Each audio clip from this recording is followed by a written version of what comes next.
الله الرحمن الرحيم. الحمد لله نحمده ونستعينه ونستغفره ونؤمن به ونتوكل عليه ونعوذ بالله من شرور أنفسنا ومن سيئات أعمالنا. من يهده الله فلا مضل له ومن يضلل فلا هادي له، وأشهد أن لا إله إلا الله وحده لا شريك له، وأشهد أن سيدنا وسندنا وحبيبنا وشفيعنا وقائدنا وقدوتنا وأسوتنا وإمامنا ومولانا محمدا عبده ورسوله صلى الله تعالى عليه وعلى آله وأصحابه وبارك وسلم تسليما كثيرا كثيرا. أما بعد فأعوذ بالله من الشيطان الرجيم. بسم الله الرحمن الرحيم. يا أيها الذين آمنوا أنفقوا مما رزقناكم من قبل أن يأتي يوم لا بيع فيه ولا خلة ولا شفاعة. وقال رسول الله صلى الله عليه وسلم: الصدقة تطفئ الخطيئة كما يطفئ الماء النار. وقال رسول الله صلى الله عليه وسلم: كل امرئ في ظل صدقته حتى يقضى بين الناس، أو كما قال عليه الصلاة والسلام. صدق الله العظيم وصدق رسوله النبي الكريم، والحمد لله رب العالمين. اللهم صل على سيدنا محمد وعلى آل سيدنا محمد وبارك وسلم. اللهم صل على سيدنا محمد وعلى آل سيدنا محمد وبارك وسلم. اللهم صل على سيدنا محمد وعلى آل سيدنا محمد وبارك وسلم. محترم بزرگوں اور دوستو، قرآن کریم کی ایک آیت کریمہ پڑھی گئی ہے اور اس کے ساتھ اللہ کے رسول صلی اللہ علیہ وسلم کے مبارک ارشادات میں سے 2 ارشاد مبارک پڑھے گئے. انشاءاللہ اسی آیت کریمہ اور انہی احادیث کی روشنی میں کچھ باتیں عرض کی جائیں گی. ہو سکتا ہے اللہ کے کسی بندے کو فائدہ پہنچ جائے. اس آیت کریمہ میں اللہ تبارک و تعالی نے کیا فرمایا؟ فرمایا کہ یا ایھا الذین آمنوا، کہ اے ایمان والو. یہ گویا کہ ایک عنوان ہے. ایمان والوں جو اللہ کو مانتے ہیں، اللہ کے رسول صلی اللہ علیہ وسلم کو مانتے ہیں، قرآن پر ایمان رکھتے ہیں، قیامت پر ایمان رکھتے ہیں، جنت و جہنم کو مانتے ہیں، دین اسلام میں داخل ہیں، ایسے لوگوں سے اللہ تبارک و تعالی خطاب فرما رہا ہے. فرمایا یا ایھا الذین آمنوا، اے ایمان والو، انفقوا مما رزقناکم، کہ جو ہم نے تمہیں رزق دیا ہے، جو مال ہم نے تمہیں دیا ہے، انفقوا، اس میں سے خرچ کرو.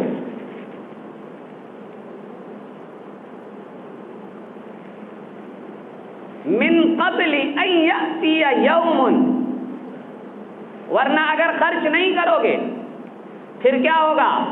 ایک ایسا دن بھی آنے والا ہے، لا بیع فیہ، کہ اس دن خرید و فروخت نہیں ہو سکے گی. انسان جنت میں جانے کے لیے اس دن نیکیوں کا محتاج ہوگا. اگر نیکیاں ہوں گی تو جنت میں جا سکے گا، نیکیاں نہیں ہوں گی تو جنت میں نہیں جا سکے گا. جنت میں جانے میں پریشانی ہو جائے گی. اگر اس دن کوئی چاہے گا کہ میرے پاس نیکیاں نہیں ہیں یا نیکیاں کم ہیں، میں کہیں سے یا کسی سے خرید لوں، تو فرمایا لا بیع فیہ، اس دن خرید و فروخت نہیں ہو سکے گی. انسان کے پاس پیسہ ہوگا ہی نہیں، اور اگر کسی کے پاس مان لیا جائے کہ پیسہ ہو بھی تب بھی کوئی نیکی بیچنے کے لیے تیار نہیں ہوگا۔ فرمایا کہ ولا خلا، کہ دوستی بھی کام نہیں آئے گی۔ قیامت کا دن جو ہے اس دن کسی کو اس کا دوست بچانے کے لیے نہیں آئے گا۔ قیامت کا منظر تو اللہ تبارک و تعالی نے قرآن کریم میں اس طریقے سے کھینچا ہے کہ یوم یفر المرء من اخیہ وامہ وابیہ وصاحبتہ وبنیہ، کہ ہر انسان ایک دوسرے کو دیکھ کر بھاگ رہا ہوگا۔ ایک آدمی اپنے بھائی کو دیکھے گا، دیکھتے ہی بھاگ جائے گا، ملنا گوارا نہیں کرے گا، پاس میں آنا گوارا نہیں کرے گا۔ ماں اپنے بیٹے کو دیکھ لے گی یا بیٹا اپنی ماں کو دیکھ لے گا، یہ دونوں ایک دوسرے کو دیکھ کر بھاگ رہے ہوں۔ باپ اپنے بیٹے کو یا بیٹا اپنے باپ کو دیکھ لے گا، یہ سب بیوی شوہر کو یا شوہر اپنی بیوی کو، کوئی بھی ایک دوسرے کو اگر دیکھ لے، ہر آدمی ایک دوسرے کو دیکھ کر بھاگ رہا ہوگا۔ وہ بھاگنے والا دن ہوگا، نیکی کہاں دینے کے لیے کوئی تیار ہوگا۔ اس لیے فرمایا اللہ تبارک و تعالی نے کہ اللہ کے غصے سے بچنا چاہتے ہو، اللہ کے عذاب سے بچنا چاہتے ہو، جہنم سے بچنا چاہتے ہو، فرمایا انفقوا مما رزقناکم، کہ جو مال ہم نے تمہیں دیا ہے اس میں سے خرچ کرو۔ یہ نہیں کہا کہ جو مال تمہارا ہے اسے خرچ کرو، یہ نہیں کہا، بلکہ فرمایا مما رزقناکم، کہ جو مال ہم نے تمہیں دیا ہے اس میں سے خرچ کرو۔ سارا مال خرچ کرنے کو نہیں کہا گیا، بلکہ کہا گیا جو مال ہم نے تمہیں دیا ہے اس میں سے کچھ خرچ کرو۔ اور مال بھی ہمارا دیا ہوا ہے۔ اس کو ایک مثال سے بات سمجھ سکتے ہیں اور بڑی آسانی سے اور اچھی طرح بات سمجھ میں آئے گی کہ ایک آدمی ہے، اس نے اپنے بیٹے کو بلایا اور بلا کر کے 1000 روپے اس کو دیے۔ 1000 روپے دینے کے بعد پھر جب اگلا دن آتا ہے تو اپنے بیٹے کو بلاتا ہے کہ ادھر آؤ۔ جب بیٹا باپ کے پاس پہنچتا ہے تو کہتا ہے وہ جو کل میں نے تمہیں 1000 روپے دیے تھے اس میں سے 5 روپے فلاں آدمی کو دے دو اور 5 روپے فلاں آدمی کو دے دو اور 10 روپے فلاں آدمی کو دے دو۔ اب اگر بیٹا کہنے لگے تو میرا مال ہے میں کیسے دے دوں گا، غلط بول رہا ہے۔ یہ مال کس نے دیا؟ اس باپ نے ہی دیا ہے۔ اور وہ باپ جب کہہ رہا ہے کہ کیا کرو 5 روپے فلاں کو دے دو، 5 روپے فلاں کو دے دو، 10 روپے فلاں کو دے دو، تو اگر بیٹے کے اندر حیا ہوگی، شرم ہوگی، غیرت ہوگی، عقل ہوگی، سمجھداری ہوگی تو پھر وہ سوچے گا یہ 1000 روپے تو میرے ابا جی نے مجھے دیا تھا، اگر وہ مجھ سے کہہ رہے ہیں 5 روپے فلاں کو دے دو، 5 روپے فلاں کو دے دو، 10 روپے فلاں کو دے دو، تو مجھے دینے میں پریشانی محسوس نہیں ہونی چاہیے۔ یہی بات اللہ تبارک و تعالی نے سمجھائی اور فرمائی کہ انفقوا مما رزقناکم، جو مال ہم نے تمہیں دیا ہے وہ تمہارا نہیں ہے، تم نے اپنے سے اس کو حاصل نہیں کیا ہے، بلکہ یہ مال ہم نے دیا ہے، یہ ہمارا دیا ہوا مال ہے، اس میں سے کچھ خرچ کرو۔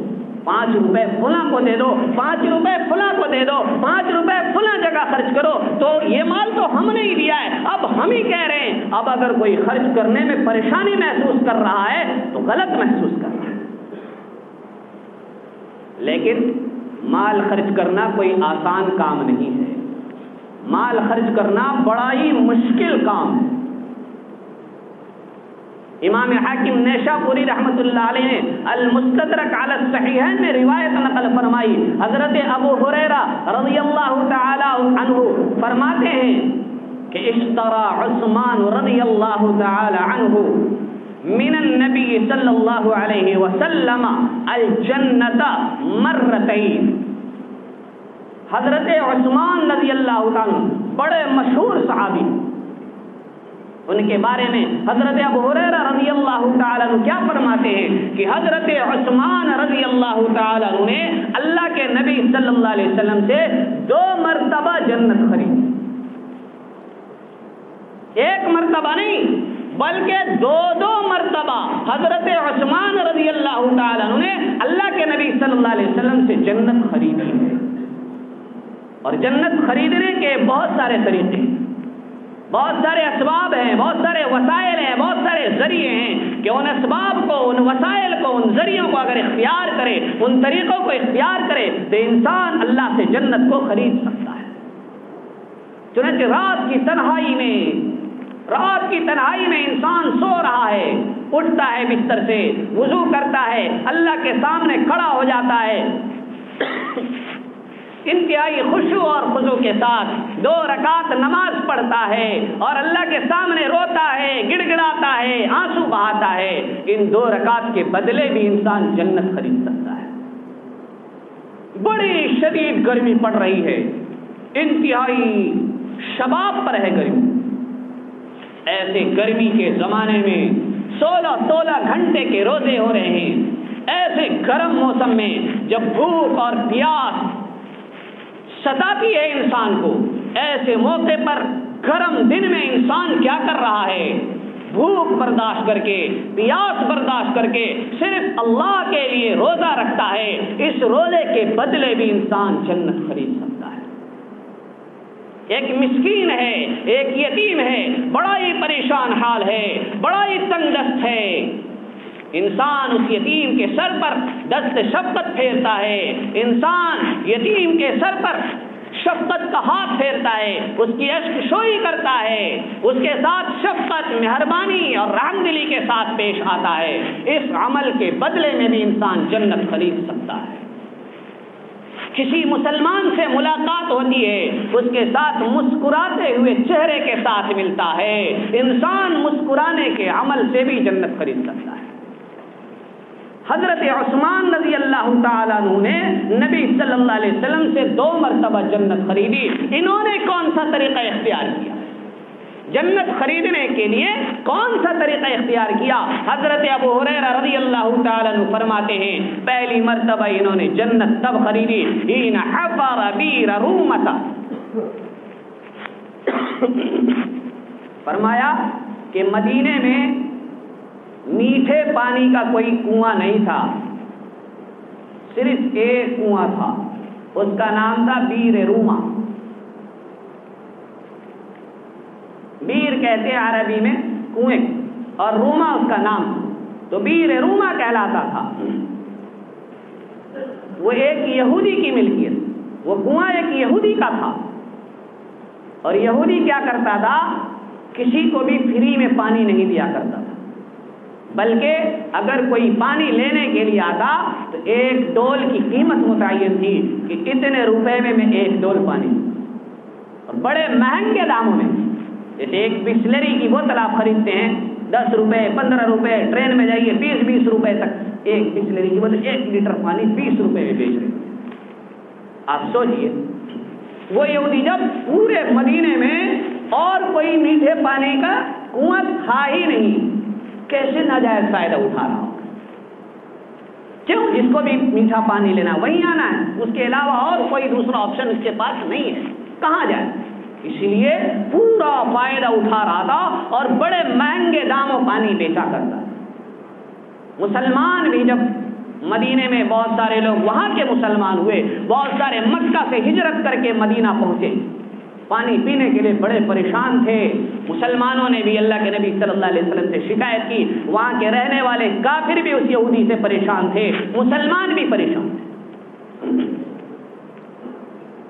اللہ کے نبی صلی اللہ علیہ وسلم کے سامنے جب بات آئی، اللہ کے نبی صلی اللہ علیہ وسلم نے فرمایا کہ کون ہے وہ جو اس بئر رومہ کو خریدے اور خریدنے کے بعد مسلمانوں کے لیے اس کو وقف کر دے.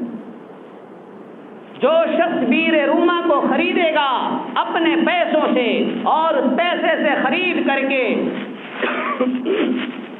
مسلمانوں کے لیے اس کو وقف کر دے گا، اللہ تبارک و تعالی اسے جنت دے گا.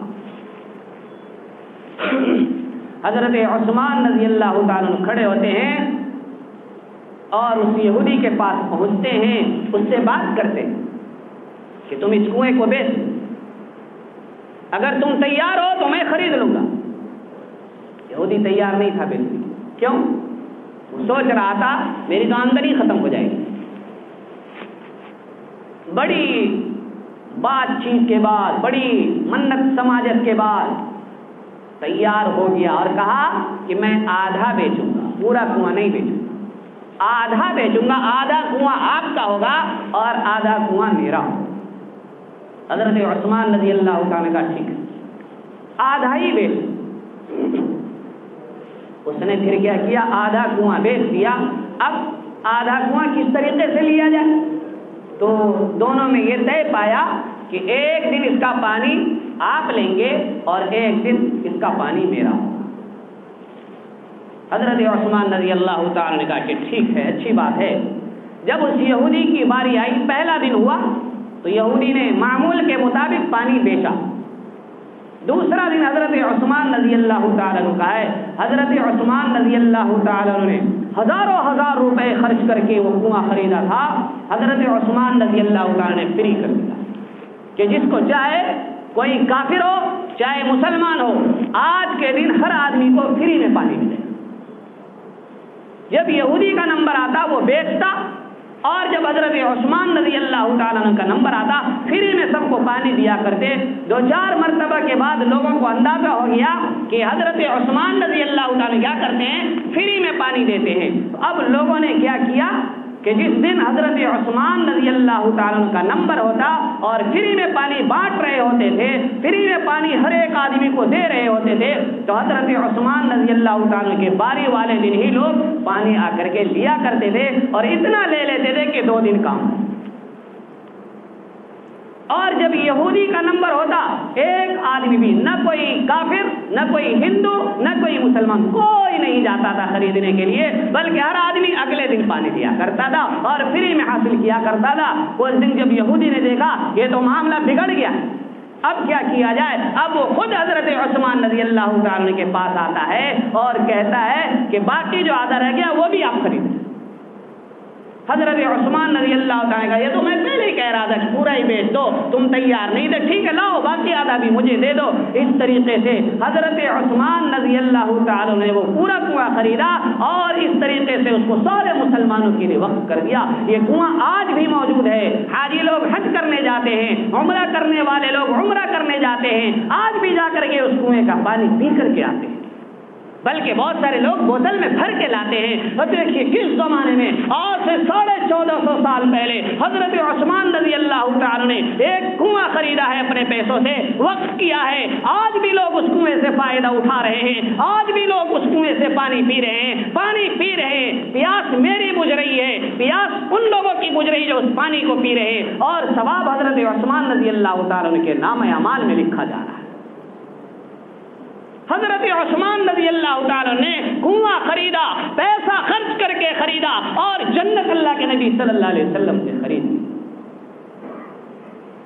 دوسرا موقع آتا ہے، فرمایا حضرت ابو ہریرہ رضی اللہ تعالیٰ نے وحین جہز جیش العسرہ، سن 9 ہجری ہے، اس کے بعد 10 ہجری اور 11 ہجری ربیع الاول میں اللہ کے نبی صلی اللہ علیہ وسلم کا انتقال ہو جاتا ہے. سن 9 ہجری میں غزوہ تبوک ہوتا ہے، رومیوں سے لڑائی کا موقع ہے، بڑی سخت گرمی کا موسم ہے اور مسلمانوں نے اپنے سارے پیسے باغ میں لگا رکھے ہیں، کھیتوں میں لگا رکھے ہیں، پریشانی کا عالم ہے.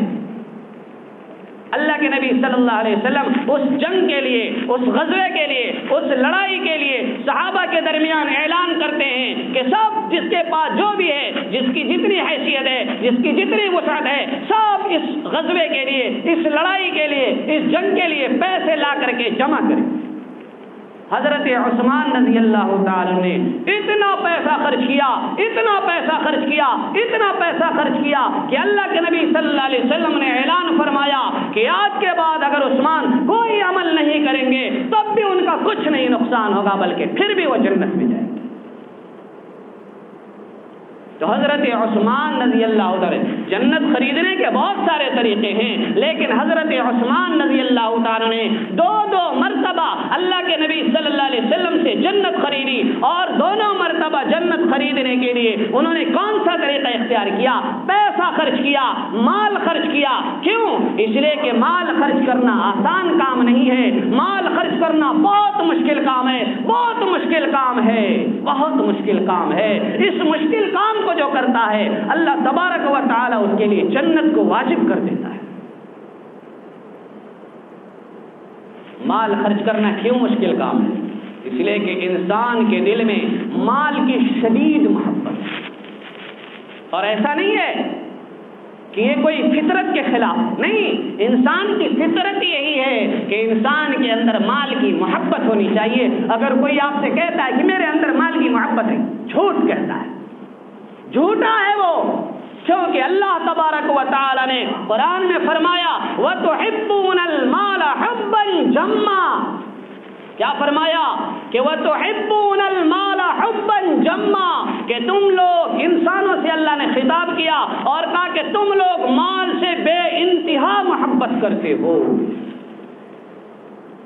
یہ کہا اللہ تعالیٰ نے کہا وَتُحِبُّونَ الْمَالَ حُبًّا جَمًّا، جمع کا لفظ کتنا بھاری بھرکم ہے، میں آپ کو سمجھا دوں کہ ایک دیوبند کے ایک آدمی تھے، وہ گئے عمرہ کرنے یا حج کرنے کے لیے گئے، ایک عربی سے ان کی ملاقات ہوئی، تو ان کے ساتھ بات چیت ہوئی ہے ان کی، تو کہنے لگے کہ انی احب، عربی سے انہوں نے کیا کہا کہ انی احب، خدا کی قسم مجھے آپ سے محبت ہے۔ عربی نے سنا اور خوش ہوا۔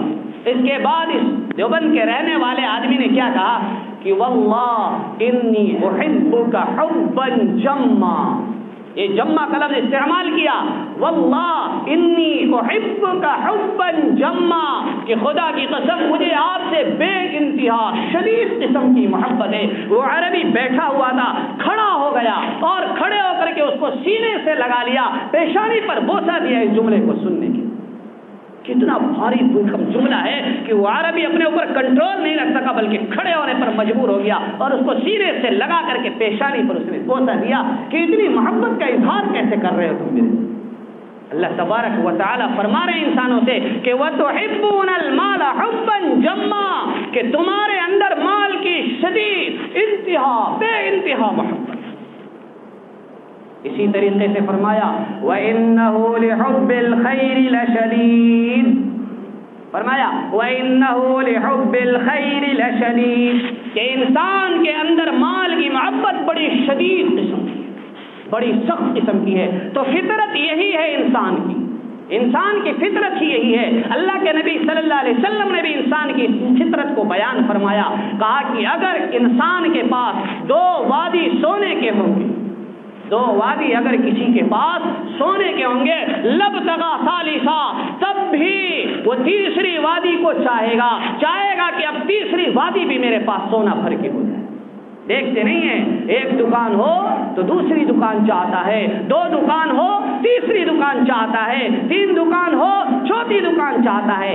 آج تک دنیا میں کوئی بھی آدمی یہ نہیں بتا سکا کہ مال کی یہ حد ہے، اس کے بعد آدمی کہہ دیتا ہے کہ اب مجھے مال کی ضرورت ہے ہی نہیں ہے۔ آج تک کسی نے حد مقرر نہیں کی، کتنے اربوں کھربوں پیسے بھی جمع ہو جائے نا، تب بھی انسان چاہتا ہے کہ اور آئے اور آئے۔ تو مال کی محبت بڑی شدید ہے، اس لیے جیب میں سے پیسے نکال کر دوسرے کو دینا، جس کی محبت میرے اندر اتنی شدید ہے، وہ اگر میں نکالوں گا اپنی جیب سے، میرے اوپر کتنا زور پڑے گا نا زور۔ اگر کوئی آپ سے یوں کہتا ہے کہ نہیں مال خرچ کرنا بہت آتا ہے، غلط کہتا ہے، جھوٹ کہتا ہے، وہ قرآن حدیث کے خلاف بات بتاتا ہے۔ مال خرچ کرنا، جیب میں سے مال نکال کر کے کسی کو دے دینا جبکہ کوئی بدلہ نہیں چاہتا ہو، بڑا ہی محنت طلب کام ہے، بڑا دشوار کام ہے، بڑا ہی مشکل کام ہے۔ تبھی تو امتحان ہوگا، تبھی تو امتحان ہوگا، ورنہ اگر مال خرچ کرنا آسان ہوتا، کوئی معمولی کام ہوتا، کسی کے لیے کوئی مشکل کوئی دشواری نہیں ہوتی، تو پھر تو ہر آدمی خرچ کر دیتا۔ پتہ کیسے چلتا کہ کون اللہ کے محبت میں ڈوبا ہوا ہے، یہ پتہ کیسے چلتا؟ پتہ ہی نہیں چلتا، ہر آدمی خرچ کر رہا ہوتا، سچا مسلمان ہوتا وہ بھی خرچ کر رہا ہوتا، جھوٹ موٹ بس کلمہ پڑھ رکھا ہے وہ بھی خرچ کر رہا ہوتا، اللہ والا ہوتا وہ بھی خرچ کر رہا ہوتا۔ ایک عام آدمی ہے جو ایک ٹائم ٹائم کی نماز نہیں پڑھتا وہ بھی خرچ کر رہا ہوتا، ایک کافر مشرک جو اللہ کو نہیں مانتا ہے وہ بھی خرچ کر رہا ہوتا۔ پتہ کیسے چلتا کہ اللہ کی محبت کس کے اندر ہے؟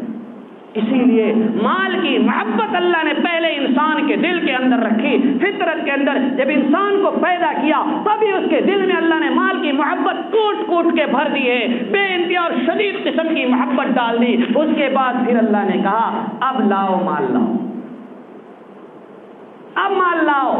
کیوں دوں اللہ آپ کو مال کیوں دوں؟ کہا کہ میں تمہیں جنت دوں گا، میں تمہیں جنت دوں گا۔ اب دیکھنا ہے مال کی محبت زیادہ ہے یا اللہ کی محبت زیادہ ہے۔ جس کے اندر اللہ کی محبت زیادہ ہوگی وہ مال لٹائے گا، وہ مال خرچ کرے گا۔ جس کے اندر مال کی محبت زیادہ ہوگی وہ مال کو بچائے گا، وہ مال کو جمع کرے گا، وہ خرچ کرنے کے لیے تیار نہیں ہوگا۔ تو یہ معیار ہے کہ میرے اندر اللہ کی محبت ہے یا نہیں ہے، اور ہے تو کتنی ہے۔ یہ میں ورنہ تو ہر آدمی کہہ دیتا کہ نہیں جناب میرے اندر بھی اللہ کی محبت ہے، ہر آدمی کہہ دیتا۔ تو اللہ نے معیار رکھا، اللہ کی محبت کا دعویٰ کرتے ہو لاؤ مال نکالو، 5 روپے اس کو دو، 10 روپے اس کو دو، 5 روپے اس کو دو، 100 روپے اس کو دو، 50 روپے اس کو دو۔ اگر تم نے اللہ کے کہنے کے مطابق 5 روپے، 10 روپے، 50 روپے، 100 روپے بانٹے ہیں تو اس کا مطلب مال کی محبت تمہارے اندر زیادہ نہیں ہے بلکہ اللہ کی محبت تمہارے اندر زیادہ ہے۔ اس لیے مال کی محبت کم کریں، اللہ کی محبت کو زیادہ کریں۔ میں نہیں کہتا مال کی محبت ختم کریں، کیونکہ ختم نہیں کر سکتے۔ کیوں؟ وہ محبت تو اللہ نے ڈالی ہے انسان کے اندر، وہ ختم نہیں ہو سکتی، وہ ختم نہیں ہو سکتی۔ اس لیے اصلاح کی ضرورت ہے۔ مال کی محبت ہو بھلے ہو، کوئی بات نہیں، میں منع نہیں کرتا، لیکن اللہ کی محبت زیادہ ہونی چاہیے۔ اس مال خرچ کرنے سے فائدہ کیا ہوگا؟ دنیا میں فائدہ کیا ہوگا؟ اللہ کے رسول صلی اللہ علیہ وسلم نے ارشاد فرمایا الصدقہ تطفئ الخطیئہ کما یطفئ الماء النار۔ کہیں پر آگ لگ جائے اس کو بجھانے کے لیے کیا کرتے ہیں؟ پانی ڈالتے ہیں۔ آگ بجھانے کے لیے پانی ڈالتے ہیں۔ کہا کہ اگر آگ لگ جائے پانی ڈال دو تو آگ بجھ جاتی ہے۔ اگر تم سے گناہ ہو گئے ہیں، برائیاں تمہارے اعمال میں بہت ساری جمع ہو گئی ہے، بہت سارے گناہ تم نے اپنی زندگی میں کر لیے ہیں، صدقہ کرو۔ فرمایا جیسے آگ کو پانی بجھا دیتا ہے ایسے ہی صدقہ جو ہے یہ برائیوں کو مٹا دیتا ہے۔ یہ دنیا میں فائدہ۔ آپ کیا سوچ رہے ہیں کہ غریب کو دے رہے تو احسان کر رہے ہیں؟ نہیں جناب، آپ تو اس کو 10 روپے دے رہے نا، وہ تو 10 روپے لے کر کے پتہ نہیں کب اس 10 روپے کو خرچ کرے گا، اس کی ضرورت پتہ نہیں کب پوری ہوگی، آج ہوگی پوری یا کل وہ اس 10 روپے کو خرچ کرے گا، اس کی ضرورت کب پوری ہوگی کچھ نہیں کہا جائے۔ لیکن آپ نے 10 روپے جیب سے نکال کے اس کے حوالے کیے نا، اسی وقت آپ کے گناہ مٹ گئے، آپ کا فائدہ تو نقد ہو گیا، اس کا فائدہ آگے ہوگا نہیں ہوگا کچھ پتہ نہیں، وہ اپنی ضرورت پوری کر سکے گا نہیں کر سکے گا، آپ کے 10 روپے سے وہ فائدہ اٹھا سکے گا نہیں اٹھا سکے گا، کچھ نہیں کہا جا سکتا، لیکن آپ کی برائیاں تو فوراً مٹ گئی۔ مر جائیں گے، مرنے کے بعد جب قبر میں پہنچیں گے، اللہ کے نبی صلی اللہ علیہ وسلم نے فرمایا کہ جو بندہ اس دنیا میں رہتے ہوئے صدقہ کرتا رہتا ہے، صدقہ کی عادت پڑی ہوئی ہے، تو قبر کے اندر جو عذاب کی گرمی ہوگی اللہ تبارک و تعالی اس صدقے کی برکت سے قبر کی گرمی کو ختم کر دے گا۔ تو یہ صدقہ قبر میں بھی، دنیا میں بھی کام آتا ہے، قبر میں بھی کام آتا ہے۔ اس سے آگے ایک اور بات بتا دوں، اللہ کے رسول صلی اللہ علیہ وسلم نے فرمایا ان الصدقہ لتطفئ غضب الرب، کہ صدقہ جو بندہ کرتا ہے وہ اللہ کے غصے کو ہی ختم کر دیتا ہے۔ کسی آدمی نے اتنے برے اور سڑے ہوئے اعمال کیے ہیں کہ جس کی وجہ سے اللہ تعالیٰ اس سے ناراض ہو گیا، غصہ ہو گیا، اب اگر وہ صدقہ کر دینا تو اللہ کا غصہ ٹھنڈا ہو جاتا ہے، ختم ہو جاتا ہے۔ تو صدقہ تو اتنا پاورفل عمل ہے کہ اس کی وجہ سے آگ نہیں اور گناہ نہیں بلکہ اللہ کا غصہ بھی ختم ہو جاتا ہے۔ اس سے آگے وَتَدْفَعُ مِيتَةَ السُّوءِ، کا بری موت سے اللہ حفاظت کرتا ہے۔ آپ جا رہے ہیں راستے میں گاڑی سے آپ کو ٹکر لگ جائے، ایکسیڈنٹ ہو جائے، اس سے آپ کی حفاظت ہو جائے، آپ کو کینسر ہو جائے، اس طریقے کی بیماریاں، جو بڑی بڑی بیماریاں، فرمایا تدفع میتۃ السوء، بری قسم کی موت نہیں آئے گی، جب بھی موت آئے گی اچھی موت آئے گی۔ یہ صدقے کی برکت ہے۔ اور جب انسان آخرت میں پہنچے گا تو سورج جانتے ہیں، سمجھیے یہ جو چھت ہے اس سے کچھ اور اوپر سورج آ جائے، آج کتنی دور ہے، لاکھوں میل دور ہیں ہم سے، تب گرمی کا کیا عالم ہوتا ہے، پنکھے کے ذریعے، اے سی کے ذریعے، طرح طرح کے طریقے ذریعے اسباب اختیار کرتے ہیں گرمی سے بچنے کی، پریشان رہتے ہیں، لاکھوں میل دور رہ کر کے گرمی اور تپش کا یہ عالم ہے۔ جب 1 میل کے برابر اتنی قریب سورج آ جائے گا تب گرمی اور تپش کا کیا عالم ہوگا، کیا عالم ہوگا۔ اللہ کے رسول صلی اللہ علیہ وسلم نے فرمایا کہ انسان کے جسم سے پسینہ بہے گا بہے گا بہے گا تاکہ اور وہ پسینہ نکلنے کے بعد زمین کے اندر جانا شروع ہو جائے گا۔ کتنا اندر تک جائے گا؟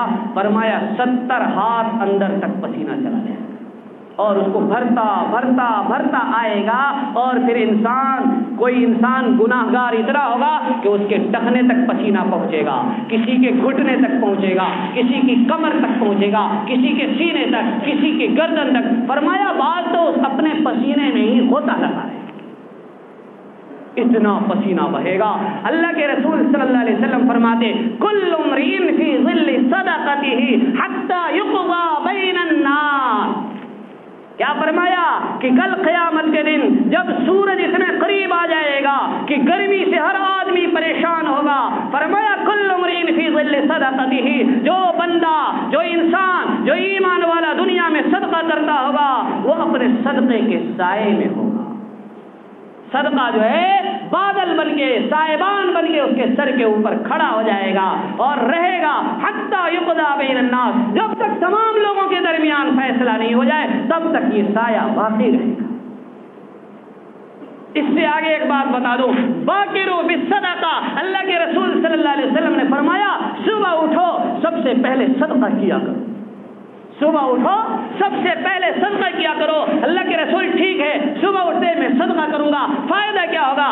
فرمایا اگر صبح اٹھتے ہی صدقہ کرو گے تو کوئی بھی بلا تمہاری طرف نہیں آ سکے گی، کوئی بھی آفت، کوئی بھی مصیبت تمہاری طرف نہیں آ سکے گی۔ اگر آفت مصیبت تمہاری طرف آنا چاہے گی تو وہ صدقہ سامنے دیوار بن کے کھڑا ہو جائے گا، اس آفت اور بلا کو تمہاری طرف آنے نہیں دے گا۔ ہم لوگ مال خرچ کرنے کے معاملے میں بڑے بخیل ہوتے ہیں، اس لیے ذرا بہادری دکھائیں، ذرا ایمان دکھائیں، ذرا اللہ کی محبت کو دکھائیں۔ رمضان کا مہینہ ہے، اس مہینے میں لوگ زکوٰۃ وغیرہ نکالتے ہیں تو خوب ڈٹ کے نکالیں، 1-1 روپے کا حساب کر کے نکالیں، اس کا دنیا میں بھی فائدہ ہوگا، آخرت میں بھی فائدہ ہوگا۔ اللہ تبارک و تعالیٰ سے اگر حضرت عثمان رضی اللہ تعالیٰ عنہ کی طرح ہم بھی جنت خریدنا چاہتے ہیں تو کچھ نہ کچھ مال ہمیں بھی اس کے لیے لٹانا پڑے گا۔ اللہ تبارک و تعالیٰ مجھے بھی اور آپ کو بھی عمل کی توفیق عطا فرمائے۔ وآخر دعوانا ان الحمد للہ رب العالمین۔